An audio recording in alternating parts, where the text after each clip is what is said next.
functions of actually realising that I was different in a way was I thought everyone went flying with angels, and my parents were having a few problems, and I remember them shouting at each other. And the next day, I have to add, my parents were very strict Methodist, and so the next morning I said, Dad, I was about 6 or 7, Dad, why don't you come flying with me, and you'll be able to see down, and you'll be able to see how to sort this out. Well, I just was, yeah. And that didn't go down too well. So there was a few sort of gaps there. And then in my early teens, as you do when you're 14, you sort of know everything. If anyone's got teenagers, you just don't need to know anything more, do you? And at 14, I decided I could read palms. I don't know why. And I used to have a morning coffee with a girlfriend before work. And there we were, sort of sitting in this little cafe at about 14, 15 years old. And I'm telling my friend, I can read palms, you know. And a tap on the shoulder, and you can guess. This lady said, oh, would you like to read mine? Oh, yes. I said, come on, you know, we'll do this. And suddenly it was like, I don't want to say anymore. Because I could see certain things that I really didn't have the vocabulary or the experience at 14 to explain. And I sort of shut down and vowed I would never read palms again, and I haven't. I've never read palms.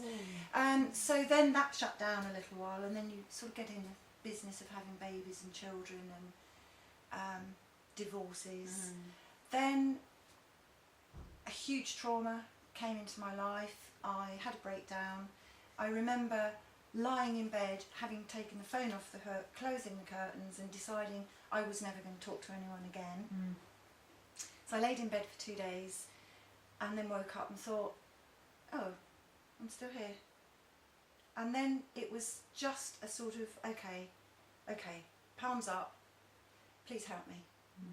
And it has to be sometimes, for me, it was that physical speaking it out. You might think it, I can't deal with this anymore, someone help me. But it was an actual speaking. I agree. This is it, please help me. Either way, I don't mind. And I can't say that a miracle happened and the next day was all bright and rosy, but that was my way up. The door and it was opened always then. spiritual then, from then on.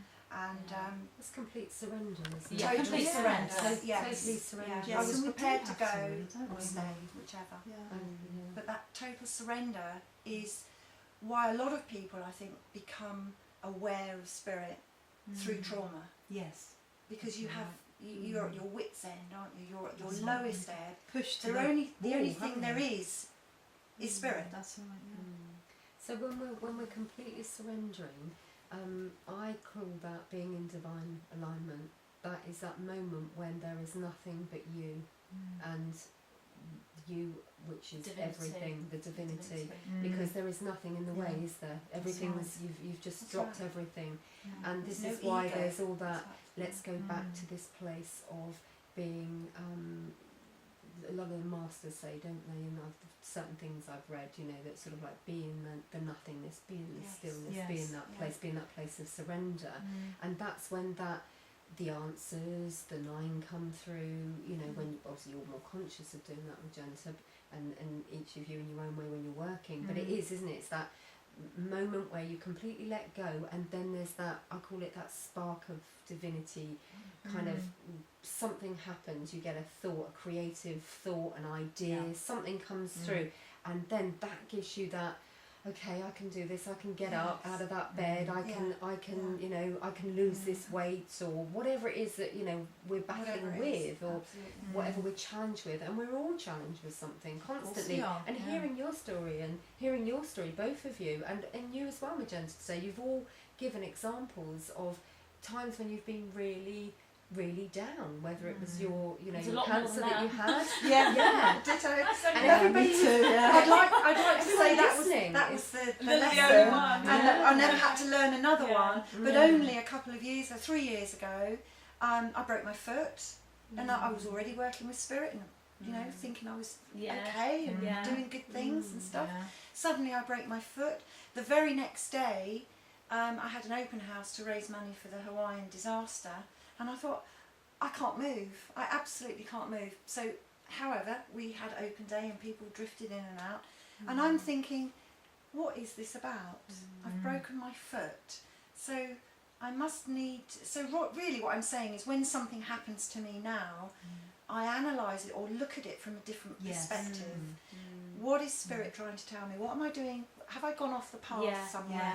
Do I need to realign myself with pure Spirit and pure divinity? And usually the answer is yes. Yeah.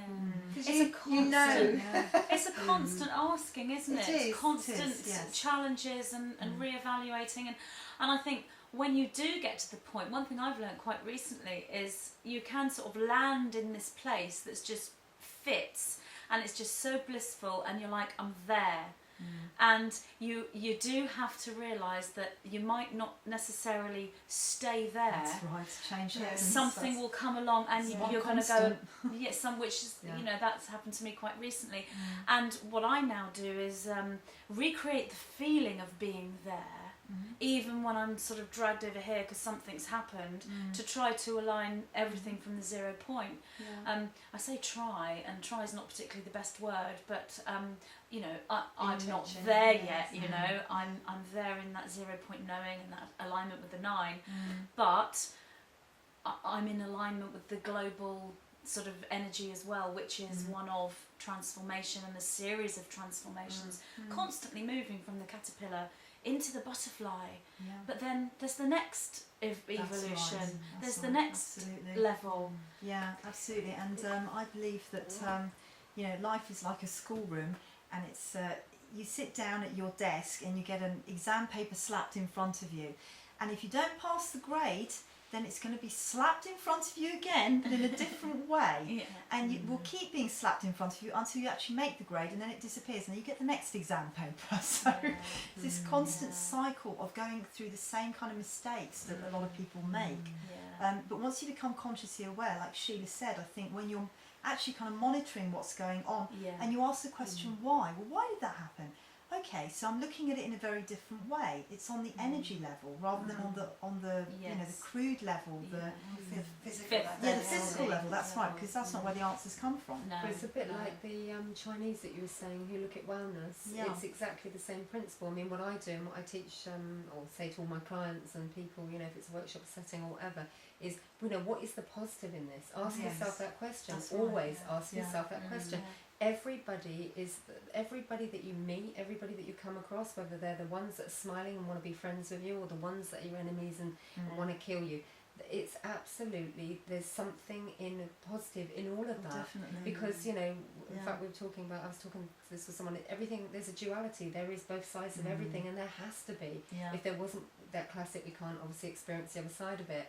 So we need to be able to say to ourselves, what is the positive thing that that person is doing for us when they press our button, whether they you know, ram the trolley into us in the supermarket, or you know, we get a dodgy phone call because we're at work or whatever it is. And I think in a way it's when you get somebody who's a challenge in your life or causes you, again it comes back to pain, doesn't it? They cause you pain, so therefore it forces you to look at that little dark cobwebby corner inside of you. Because suddenly the light shone in there. Well, why does that hurt me? Oh my God, there it is. And then you can deal with it. So I think actually we should bless the people in our lives who are challenged. Definitely. Bless them. Love because them. they're the ones They're bringing the lessons in, aren't they? Absolutely, absolutely. And I think you hit the nail on the head as when you said that's not where the answers are in that physical level. And I think I recently read a quote by Einstein. I haven't read that much of the things he's written, but this one quote just stuck with me, and it was, you can't solve the problem from the level of the problem, you need to go above the problem. Absolutely. So to me that's, you can't solve third density problems from the third density perspective. You need to sort of go up, I feel, through the fourth into the fifth, into a place of objective, blissful perception, and then view it.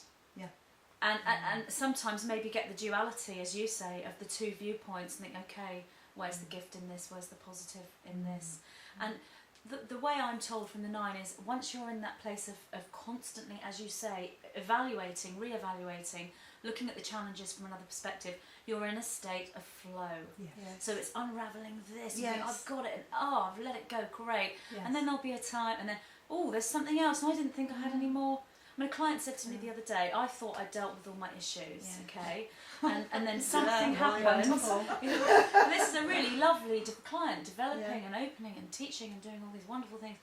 And then this client said, I realise I've still got an issue. So my question to you, Magenta, is why?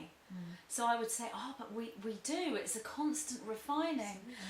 But don't you think we have those issues? And I always look at it like an onion. You know, you first of all you take off the outer brittle, dry skin layer. That's your sort of first layer of dealing with the problem. But there are many, many layers, and the truth, your truth about it, which is not the truth.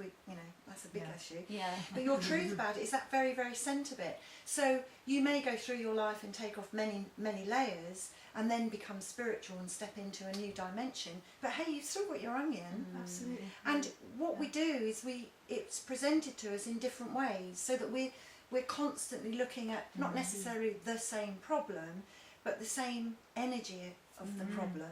In order to In refine order it. to- Well, we're all, I think we're all work in progress, basically. Yeah, aren't we? absolutely. That's Yeah. what we're here for. Yeah. To work through stuff. Otherwise, Yeah. what would be the point? Once we Yeah. finish, we can go. That's It's certainly about experience, and if we set intentions that it's going to be a joyful experience, Yes. even when you're in that place of pain, you Yes. can actually experience the joy Joy in the at the pain. same time. Yes, that's a weird one. It is. That is a and, weird and it's one. what, yeah, it's amazing, isn't It it? is Yes, amazing. Completely It is. amazing. And I see it as like you're suffering and you're having blissful healing at the same time. Yeah. So the healing beam is coming in on, so you're allowed to go through the suffering, you go through the suffering and the pain, and the bliss comes in and it eases the pain at the same time. That is a really Laughing paradoxical, strange place to be in. But Yes. I'm just looking at my questions, because I did have one that from somebody who posts quite a lot and posts very positive things. So this particular question I thought we would look at. And I have had an awful lot of questions in, and obviously we can't really look at all of them. But this one is, and I think it's in response to a comment you made, but I think anyone on the entire Tea Time chat would make this comment, and that is, this person said, I don't agree with the statement, everything is energy. So what do you mean? Please explain. So what do you mean when you say everything is energy? I think I might have said this at the time, that I'm not a quantum physicist, and in fact I was pretty rubbish at science at school, so from a theorised point of view, probably we might ask one of you guys, but from my point of view is, as I understand it, that everything has a vibration. And because everything has a vibration, that means it's resonating, and it has a resonance, and it's vibrating at a certain density, if you want. And obviously here on the 3D plane, the earth plane, we live in physical density. Okay, so we are, everything that you see is created through, first obviously through thought, but it's through an energy system, and that's what I believe is energy. It is it's the creative process by which things actually materialise in dense form. But of course we've got, there's the energy that we can't see, and for example that we can train ourselves to see, auras, things like that. It doesn't mean they don't exist, it just means that majority of us can't read them. I've noticed a lot of changes with myself as I raise my vibration, so as I become more aware of energy, and that I'm more than I am in the physical. When I work, obviously I work in what I call divine energy, divine source energy, and from that place I could describe it as being a particular energy. Now that's just my perception of it, and as I say, scientifically, could they prove that? Not quite sure. All we can prove is actually what is here. But they've now got the skills and the ability, aren't they? I think The Living Matrix, some of these films that come to mind, there's some absolutely proven scientific facts, and again, as I say, if you read some of these books and things like that, it's proven now. So it's not just that perhaps I can tune into it, but as I was going to say, I can see a lot of orbs and a lot of energy that was unknown to me, say, a year ago.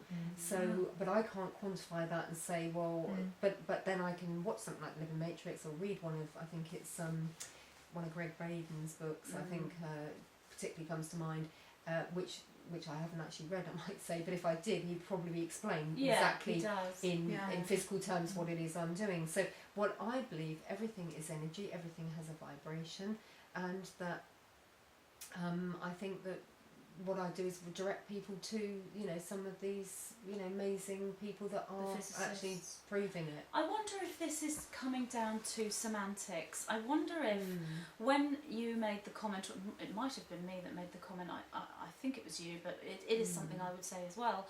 I wonder if the person is perceiving energy to be something different than we are seeing energy, because when we say energy, we don't mean gas and electricity. We don't mean we're all made of gas. We don't mean we're all made of electricity. I do remember a guy who is you know, researcher of science and of you know, ancient tradition and spirituality, and a very, very intelligent guy. He said to me once, he said, everyone in the New Age community talks about energy. He said, but they've got that word wrong. He said, it's not energy. He said, do you want me to tell you what it is? Because I know what it is and I'll tell you if you want. And I said, no, it's okay. You know, I do use that word, and I'm fine with it. You know, and I never did push that question any further with him, because I think we were talking about something else.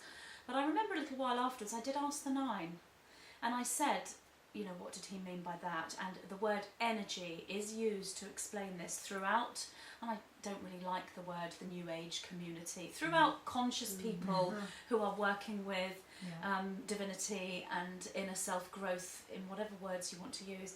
The Nine said to me, from the perception that they have of our understanding on earth and our language, energy is the most appropriate word to describe this living thing.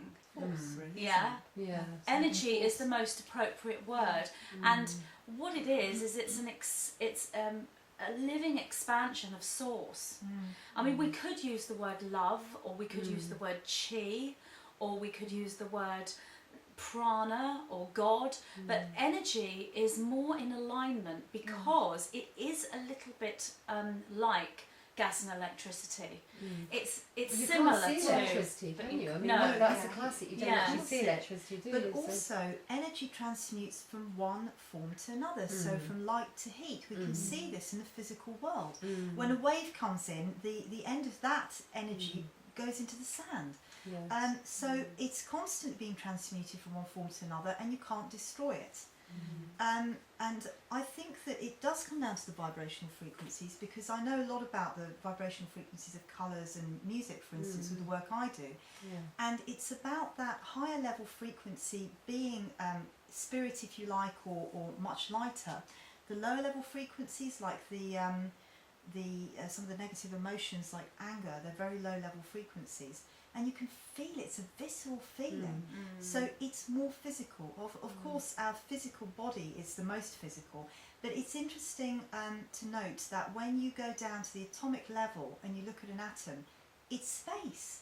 There's nothing there. Well, So this what is is it. actually here then, if not energy? This is it. This is the concept of the moving stone, isn't it? So we probably all know. We look at a stone, a common stone in the ground, and we see it, we perceive it as being solid. That's right. But of course, we know anatomically or atomically that it's not. It's all That's parts right. moving. Even that table there that appears to be solid. If we were to leave that there for 100 years, it would disintegrate. So therefore, it's moving. It's actually moving within itself. Yeah.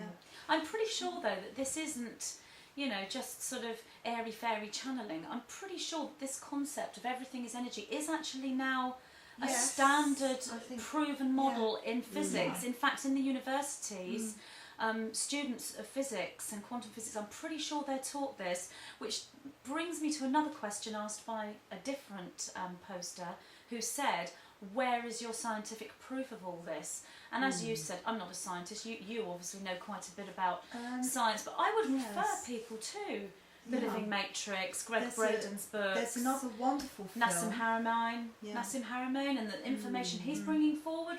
Go look at what he's saying. It's all, according to the Nine, these people have discovered Yeah. the unified field. Magenta, there's another wonderful film if you haven't watched it, which is What the Bleep Do No, I You was Know? about to say yeah. what That is the bleep. phenomenal because it explains it in such good terms. I was about to Quantum suggest that. physics has some very odd things. Quantum entanglement, for instance, where two entities have come together and there is an energetic contact. They could be the other side of the universe, but they are here because space and time is only a human concept anyway.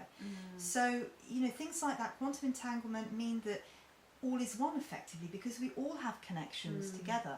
So we can all sort of work on each other, and that starts to put spiritual healing and Reiki and things like that in a different context. Yeah. Why does it work?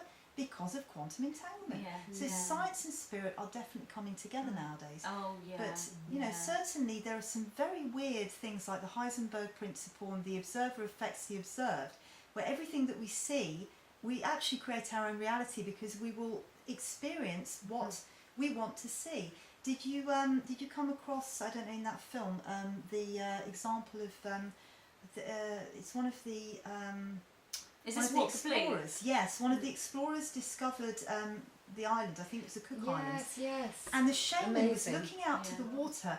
He couldn't see the ships because he'd Yeah. never seen any We ships discussed before. this Yeah. before, Amazing. haven't We we? were talking about this We the were other talking night, about this actually. the other Well, night. we were there. We were also Yes. saying about the Yeah. was it somebody you knew or through you, wasn't it, Magenta, about the child who was somewhere in America, sort of out of the mainstream, lost his leg. Yeah.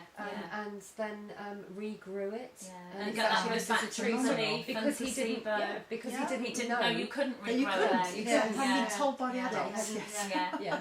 That what Yes. the bleep, do they know also goes into the water Oh, energy that's wonderful. and the shifts Masaru between Emoto, you know yes. the love and the happiness energy right. in the water and the sort of Yes. dark. So, I mean, how much proof do you need that everything is energy? You have a glass of water and you say horrible words to it, like you know, hatred and anger, and or another glass of water and say love, bliss. I mean, plants will respond on a collective level Yes. to energy. All of that is in Yes. David Wilcock's teachings. He's written a book called The Source Field Investigations. I mean, that's one book of many. That information is out there. So when people say to me, "Where's your scientific proof?" It isn't my job, Yeah. or probably, well, I don't know, Ildiko, you know your stuff actually. You know your stuff. You're a really good guest to have on here actually. But you know, I would refer to these people. Yeah. You know, Marco Rodin, Daniel Winter, Greg Braden, Nassim Haramein. I don't even know how to pronounce his name, And, but he's wonderful. I would also say Lynn McTaggart, The Field of yes, Intention yeah. Experiment. Yes. Go read those books because if you want to know about the real science going back to the 1960s into consciousness, it will blow your socks off. That's all I can say. It did me. Is that and The it's Field? fantastic. Yeah, The Field, yeah. yes. Yeah, I Wonderful. bought it the other So, day from a, and I I'd never love it. heard of it actually. I just went into a little second-hand bookstall, Yeah. and they did cups of tea in there, and just sat down with my cup of tea, and then I thought, there's a book I need to read in here. So I went walking over, and I could feel it's down here somewhere, and I looked, and there was The Field. And then that night we watched The Living Matrix, and she's one of the speakers in the That's film. right, yes. So it, you know, I personally, as a soul that's being, you know, following synchronicity, as we all are, I'm being led into quantum physics teachings because the answers, or rather the parallels to the things the Nine have taught me, are there. And I the agree. reason why the Nine have come in with me and many other channels is to not necessarily to deliver proof, because when you look for proof, often proof is not forthcoming. You do need to let go of it and open up to the heart. But what the Nine have done, and many other beings or mind expansions or whatever with people, is to show that you can take a human being who has no understanding or research of these quantum physics teachings, and they can still find out the truth, if you like, going back to what you said, of reality through the guidance and the beings that are teaching them. Quantum physics is coming up at the same time with its truth, and the two are the same. Absolutely, and this is the wonder of it, that they are the same. So, you know, we really are discovering this. It's a very ancient thing and it's a very new thing, and I think it's the same. Yes, It's absolutely. great to see. You were it. saying about truth, you were saying about certain things, that's my truth and not the truth. So do you think that there is one truth, or do you think there are many perspectives that are also true within the one truth, or both? Well, that's such a huge question, isn't it? It's Isn't that that a here? Will we huge hear? question? Yeah, you might be here for next week. That's the rest of the tea time chat sorted. Just what is So true. we just discussed that one question. Well, I think my personal belief, and it's only my personal belief, is that the divine source is the truth. Our interpretation of what that is then a personal decision, choice, if you like, or understanding of that divine truth. I'm not suggesting that I know what that divine truth is. I think I've had glimpses. I would say I've had glimpses. But I do believe part of my spiritual journey, if you like, it's part of my opening up and my awakening, is to become nearer to that ultimate truth in every part of my life. So it's an issue that I'm very aware of what this word truth, what does it mean? Because my truth is different to your truth, or to, you know... Your truth is pretty similar to my truth, actually, isn't it? Oh, okay, Well, okay. it is though, isn't it, really, if we're in this... I think anyone in this energy, we do have... we are getting similar perspectives, aren't we, of that one truth? What I'm trying to say, I suppose, is that my perception of the divine truth may be different to your perception of the divine truth. I do not know. But I do believe that that is the ultimate truth. We may not have actually reached it yet, or live in it yet, but we're progressing towards it. I find it quite interesting the way we talk about truth as being one thing that we all have to adhere or find or whatever, and I find that quite interesting, because I don't believe it is about finding one truth or anything else. I think it's what it is for you, whatever that is. Why do you think we've I can't say the word. Envisaged. No, individualised. Oh. Become individual aspects of the oneness. Okay, is so that we can all have different perspectives on whatever that truth is, and to live that truth in whatever way. But the key is it's living that truth for you. You know, and if it doesn't fit, and if it doesn't feel good, and if it isn't in harmony and alignment with your truth, then it's not. Then do something different. But don't you think, though, that the whole concept of what you just said about living your truth, you know, in the old vibration, if you like, in the third dimension, we didn't even think about truth, did we? But truth meant, did you lie to your partner? That's what truth meant. You know, I mean, we're coming to understand truth as being something slightly... A living energy. Another energy. Yes, what indeed. resonates with you?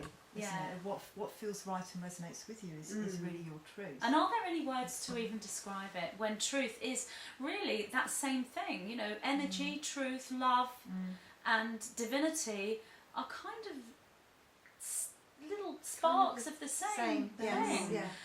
Brings me to another slant on this. I've had a few people write to me recently, or not necessarily to me, but put comments on the videos, as in, how do you know? Because a lot of my videos are coming from the channeled perspective, as in directly from that higher self communication.